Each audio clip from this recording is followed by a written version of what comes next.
Hey guys, स्वागत है आप सभी का मिडनाइट एक्सप्लेन चैनल पर। तो आज मैं एक्सप्लेन करने वाला हूँ हाल ही में डिज्नी प्लस में रिलीज हुई एक sci-fi horror movie no one will save you. Movie मुझे बहुत ही अच्छी लगी और सबसे इंटरेस्टिंग बात, इस 1.5 घंटे की मूवी में सिर्फ और सिर्फ एक ही डायलॉग है। तो बिना वक्त गवाए चलिए कहानी की तरफ। तो कहानी शुरू होती है ब्रैन नाम की एक लड़की से, जो कि शहर से काफी दूर और अकेली रहती है। अकेली इसलिए क्योंकि इसकी माँ की हो चुकी है डेथ, और इसकी घर शहर से काफी दूर है, क्योंकि सारी हॉरर मूवी में ऐसा ही होता है। खैर, ब्रैन अब सुबह उठकर अच्छे से तैयार होती है और वो अपने घर में बनाई हुई एक मिनी टाउन की लाइट को ऑन करती है, जिसे वो काफी प्यार से बनाई थी। उसके बाद वो कपड़े सिलने लग जाती है, जिससे हमें पता चलता है कि वो कपड़े सिलकर ड्रेस बनाता है और उसी से अपना गुजारा करती है। उसके बाद वो एक ड्रेस की डिलीवरी के लिए शहर के लिए निकलती है, पर घर के बाहर आते ही उसे दिखती है एक अजीब सा सर्कल, जो कि गार्डन की घास सूखकर बनी थी। इसीलिए वो उस पर पानी डालकर शहर की तरफ निकल गई। अब शहर पहुंचकर वो रास्ते में एक लड़के को हाय बोलती है, क्योंकि वो उसे पसंद करती थी, लेकिन वो लड़का उसे पसंद नहीं करता था। और ऐसे ही शहर के बाकी लोग भी ब्रेन को पसंद नहीं करते थे। उसके बाद वो ड्रेस की डिलीवर करके अपनी माँ की कब्र के पास जाता है, जहाँ उसे कुछ और लोग भी दिखते हैं, जिसके साथ वो बात करने की कोशिश की, लेकिन वो लोग उसे इग्नोर करते हैं। फिर आते वक्त ब्रैन को दिखती है उसकी बचपन की दोस्त मॉड की पेरेंट्स, जिन्हें देखकर वो कार के पीछे छुप गई। और यहाँ तक हम जान पाते हैं कि ये पूरी शहर किसी चीज की वजह से ब्रैन के ऊपर बहुत ज्यादा गुस्सा है, इसीलिए वो इस शहर से काफी दूर रहती है। फिर घर आकर वो मॉड के लिए एक लेटर लिख रहा था, तभी वहाँ आता है एक पोस्टमैन, जो कि ब्रैन के लिए एक पार्सल लाया था, जिसके अंदर था एक छोटा सा घर, जिसे वो अपनी मिनी टाउन के अंदर रख देती है। और हम पहली बार उसकी चेहरे पर स्माइल को देख पाते हैं। उसके बाद वो मॉड वाली लेटर को फिनिश करता है, जिसमें वो लिखा था कि मैं तुम्हें बहुत मिस करती हूँ और मैं अपने आप को कभी माफ नहीं कर पाऊंगा।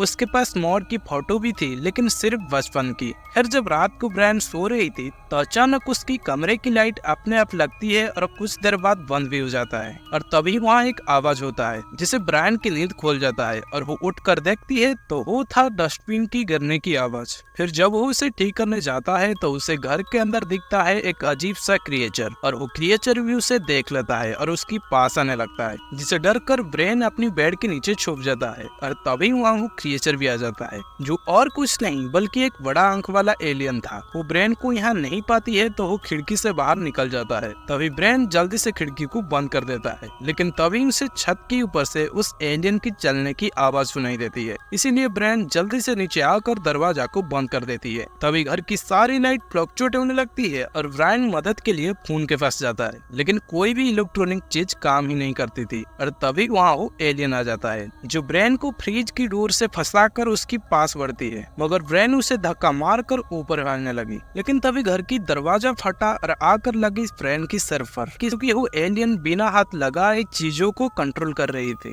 तभी ब्रैन रेंगते हुए उसकी मिनी टाउन की तरफ जा रही थी, लेकिन तभी वहाँ वो एलियन आकर पूरी टाउन को ही उड़ा देता है। उसके बाद वो ब्रैन को खींच रहा था, और तभी ब्रैन एक नुकीली चीज को उठा लेता है। उसके बाद वो एलियन उसे अपने सामने खड़ा करती है, लेकिन तभी अनजाने में वो नुकीली चीज सीधा लगता है एलियन की सर पर, जिसे वो वहीं पर टपक जाता है। ब्रैन ने उसे अनजाने में मार दिया। फिर वो पूरी रात उस एलियन की लाश को देखते हुए सो गई। सुबह होने पर उस एलियन को एक चादर से ढक दिया और पुलिस के पास फोन लगाई, लेकिन फोन का वही हालत था जैसा कार का, यानी कि कोई भी इलेक्ट्रॉनिक चीज काम ही नहीं करती थी। उसके बाद वो नहा धोकर तैयार होती है और साइकिल लेकर निकल पड़ती है पुलिस स्टेशन की तरफ। तो रास्ते में उसे दिखता है वही पोस्टमैन की पलटी हुई वैन। उसके पास में उसकी क्रश की घर था, जिसका हालत ठीक उसकी घर जैसा था, और वहाँ पर भी बना हुआ था ठीक वैसे ही सर्कल जैसे ब्रैन की घर के सामने था, यानी कि एलियन यहाँ पर भी हमला कर चुके हैं। उसके बाद ब्रैन सीधा जाता है पुलिस स्टेशन, और वहाँ पर उसकी मुलाकात होती है उसकी दोस्त मॉड की पेरेंट्स से, मगर वो उनसे कुछ कहती उससे पहले मॉड की मॉम ने सीधा उसकी मुंह पर थूक दिया, जिससे हम जान पाते हैं कि इनके बीच में कुछ बहुत बुरा हुआ था, जिस वजह से वो ब्रैन के ऊपर बहुत गुस्सा है। उसके बाद ब्रैन वहाँ से रोते हुए निकल जाता है, क्योंकि उसे पता चल गया था कि शहर में उसे कोई भी हेल्प नहीं करेगा। तभी उसके सामने एक बस खड़ा होता है, और वो सोचता है कि अगर वो इस टाउन से ही चला जाएगा तो सारी प्रॉब्लम खत्म। ये सोचकर वो बस में बैठकर निकल गई। और तभी हम देख पाते हैं कि शहर में सारे घर मार्क हो चुके थे, यानी कि यहाँ पर भी जल्द ही एलियन की अटैक होगा। खैर ब्रायन अब काफी खुश दिख रही थी कि तभी उसे पकड़ लेती है वो पोस्टमैन, जो कि उस एलियन की कंट्रोल में था और उसकी गले के अंदर कुछ चीज था जो मूव कर रहा था। ब्रायन उसे धक्का मारती है, लेकिन बस के अंदर सारे पैसेंजर उस एलियन की कंट्रोल में थे, जो ब्रायन के ऊपर टूट पड़ते हैं। उनसे बचकर भागते हुए वो पहुंच जाता है एक चर्च में, लेकिन वो बंद था। वहीं पर एक कब्रिस्तान था और वो एक ग्रेव के पास जाता है, जो और किसी की नहीं बल्कि उसकी बचपन की दोस्त मॉड का था, जिसकी 12 साल की उम्र में डेथ हो गई थी और शायद उसकी मौत ब्रेन की वजह से हुई थी। इसीलिए उसकी पेरेंट्स ब्रेन को नफरत करते हैं और वो भी हर दिन लेटर लिखकर मॉड से माफी मांगती है। लेकिन अब तक हम नहीं जान पाए थे कि आखिर मॉड की मौत हुई कैसे। खैर तभी अचानक पूरे शहर में काले घने बादल छा गए, जिसके अंदर था यूएफओ। फिर ब्रायन अपनी घर की तरफ भागती है तो रास्ते में पड़ती है उसकी क्रश की घर, जहाँ पर कुछ लोग आसमान की तरफ हाथ दिखा के खड़े थे, जहाँ उसकी क्रश भी था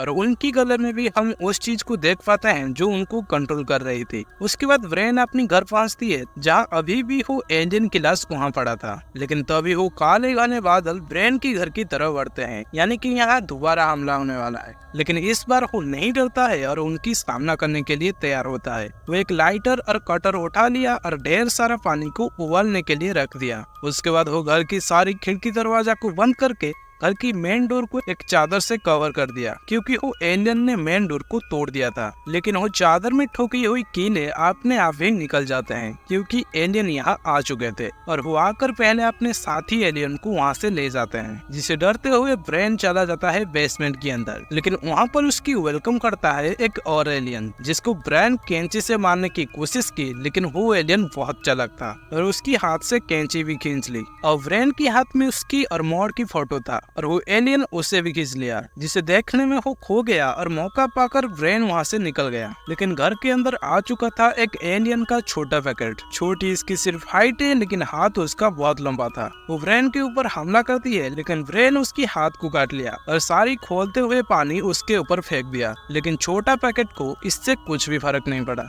जिसे डरकर ब्रेन बाथरूम के अंदर छुप गया। लेकिन छोटा पैकेट था बहुत खतरनाक। वो एक सेकंड में ही दरवाजा को चीर कर उसकी अंदर आ गया। तो ब्रायन खिड़की से बाहर निकलने की कोशिश की, लेकिन एलियन ने उसे वापस अंदर खींच लिया। उसके बाद उसकी झाड़ू से खूब पिटाई हुई और इसी बीच एलियन झाड़ू को तोड़ दिया और ब्रायन ने उस टूटी हुई स्टिक को एलियन की बॉडी में घुसा देता है, लेकिन अभी भी वो जिंदा था। तो ब्रायन ने दरवाजा को बड़ी जोर से उसकी सिर पर मारी, तब जाकर वो शांत हुआ। उसके बाद वो घर से निकल गई, लेकिन घर के बाहर था एक और एलियन, जिसकी हाथ तो लंबा था ही, लेकिन उसके पैर भी काफी लंबा था, जो कि स्पाइडर की तरह चल रहा था। उसे बचकर वो भाग रही थी, मगर तभी वहाँ आ जाता है वो पोस्टमैन, जो उसे घसीटते हुए वहाँ से ले जाता है और वो एलियन कुछ साइन लैंग्वेज यूज करके एक यूएफओ को बुलाता है, जिसमें से एक लाइट निकलती है। लेकिन ब्रेन ने उसके अंदर उस पोस्टमैन को धकेल दिया और वो एलियन उसे खींचने लगे। लेकिन जब वो जान पाते हैं कि ये गलत टारगेट है, तो वो उसे गिरा देते हैं। उसके बाद ब्रेन वहाँ से भागने लगती है, लेकिन वो एलियन उसके पीछे पड़ गया था।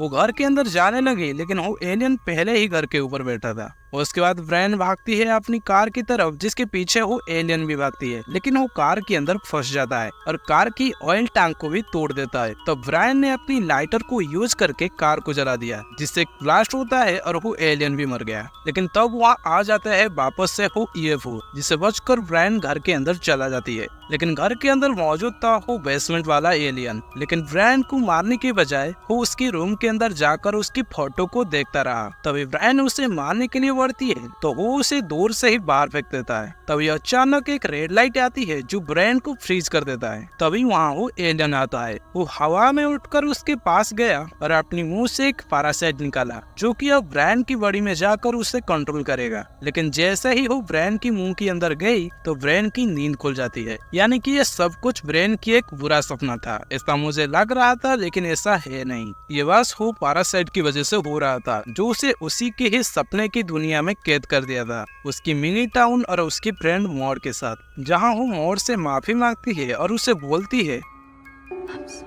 और ये था इस मूवी की इकलौती डायलॉग। उसके बाद ब्रेन को रियलाइज होती है कि यह सब सच नहीं है, इसीलिए वो अपनी मुंह के अंदर हाथ डालकर उस पैरासाइट को निकाल लेता है। तभी वहाँ आता है एक यूएफओ, जिसमें से एक लाइट उस पैरासाइट के ऊपर पड़ता है, जिससे वो एक ह्यूमन लाइक स्ट्रक्चर बनने लगता है, जो और कुछ नहीं बल्कि ब्रेन की क्लोन था। तभी हम देखते हैं कि पूरी शहर में एलियन यूएफओ छा चुके हैं। खैर ब्रेन की सामना होती है अपने ही क्लोन से, जो सीधा ब्रेन की पेट में स्टॉप कर दिया। लेकिन ब्रेन के पास भी एक कटर था और वो उसे सीधा घुसा देता है एलियन ब्रेन की गले में, जिससे उसकी वहीं पर मौत हो गया। लेकिन इस बार वो यूएफओ की लाइट के अंदर ब्रेन फंस गई और वो यूएफओ उसे खींच लिया, जहाँ कई सारी एलियन थे जो ब्रेन की सिर पर उंगली रखकर उसकी यादों को देख रहे थे। और हम भी जान पाते हैं कि आखिर मॉड की मौत कैसे हुई थी। तो एक दिन इन दोनों के बीच में झगड़ा हो गया और मॉड ने उसे धकेल दिया। तभी ब्रायन ने पास में पड़ी एक पत्थर को उठाया और मॉड की सिर पर मारा, जिससे उसकी वहीं पर मौत हो गई। और ये काम वो गुस्से में और बिना सोचे किया था। लेकिन उस दिन की बात से वो हर वक्त मॉड के बारे में सोचती है और इस घटना को 10 साल हो चुके थे। लेकिन वो आज भी लेटर लिख के उसे माफी मांग रहा था।